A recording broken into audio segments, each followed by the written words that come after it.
Now let's talk about the bias term and why we need it. So far, every neuron has been forming something like this. You may recall this. We computed Z1 is equal to W1 x of t, Z2 equal to W2 x of t. If we stop here, there is an important limitation. When all inputs or input in this case becomes 0, then what happens? Z1 is equal to W1 times 0, which is 0. Similarly, Z2 is equal to 0. So this is a problem.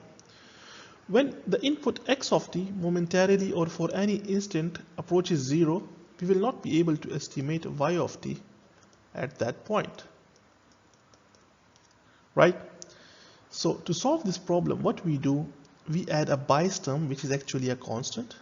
So Z1 becomes W1 x of t plus B1. Z2 is equal to W1 W2 x of t plus B2.